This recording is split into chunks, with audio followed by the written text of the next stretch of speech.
technology, right? Like, okay, I can see that with schools, but then that creates a secondary question, which is like, what are parents going to do with their kids all day at home if they're not going to school, right? So that's another thing. Well, are they going to work from home? Is everyone going to work from home? Um, Sporting events, I love football. I don't like going to football games. It's Yeah. freezing outside. Yeah. So I get that. Um, I don't know if movie theaters will survive. Yeah. Like, seriously, why go to a movie theater? I mean, it's good for the studios because they clean up. They make, $10 a ticket, $15 a ticket. Right. But, I think, and this is assuming that the pandemic or there's a vaccine that comes out. So you're thinking this even if the world feels safe again. You think we're past that point. Once you let the cat out of the bag, you're never going to get them back in. The genie's out of the bottle. Right. So you have now you have employers that they're now thinking, why the hell do I want to spend all this money on office space, on all these leasing? You've got the employees saying, why the hell do I want to drive into work for 40 minutes when we can now do it virtually and we can do it just as good? And I'm thinking virtually everything's going to change, from events that we do, the things that we know, and we do a lot of stuff with events, that's going to completely change on how we do events. And we've got to position ourselves because, matter of fact, I think this coming up weekend, Tony Robbins is doing his first virtual UPW. Yeah. And I saw some pictures from behind the scenes. He's got a 360-degree wall of, think of them as a Zoom things, 360 degrees. He can go all the way around. And if he wants to talk with you, Mike, he's going to go over there and push a button or push the screen. And now he's talking to you like he's just like you're at an event. So why is he going to go and try to rent out a huge space in Vegas or wherever he's going to do it, in Dallas, wherever he's going to do it? Why the hell, as a consumer, are you going to go buy a plane ticket?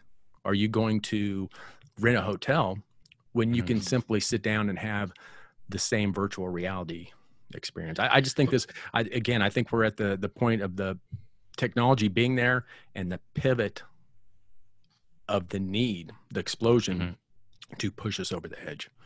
Do you think that, okay, so that's assuming that virtual reality gets to a point where it is almost like it almost feels real. So maybe the technology isn't there yet. That's what you're saying. Maybe in a couple of years, the technology will be so good that it'll almost be better than the real thing. Yeah. I remember the first time I felt in my adult life that I remember where the technology, I was like, holy cow, this is gonna change everything. A couple of years ago, I was out in Orlando and I went to this Star Wars exhibit. It's a virtual reality thing at Disney Springs. I forget what it's called, but you dress up as a stormtrooper. Okay. You put on the goggles, you get a gun. And as soon as you put on the goggles, everything you look at is as if you're wearing a uniform. I'm looking at my friend, he's got a helmet on. Yeah. And then you walk through this building and it all has a virtual overlay on it. Yeah. So I'm looking at a wall, but it looks like a Star Wars wall, even though it's just a regular wall. And I'm touching it. I can feel it. Yeah. And, there's this little mission and you're on this spaceship and it rumbles and it has the noise and there's R2-D2. I'm like literally hitting the robot. It's crazy. So I walk out. There's this one sequence where, the door opens. You're on this ship that goes to some fire planet, right? And you open the door and you look down. I'm terrified because all I see is lava. There are heaters blasting on me, so I feel the heat. And they have this, stuff in the air that makes it smell like smoke. And I'm like, this is freaking weird. This is screwing with my central nervous system, optics. My brain is completely confused. Yeah. And I walked out. It was 15 minutes. And I'm like, if they ever get this to scale, and if they ever get this to a point where it's like super profitable and the technology, like I'd go through that. That's better than sitting and watch a movie. That's, it was crazy. I've done it probably 2 or 3 times. And the same thing. Gonna push it. And it's still so weird.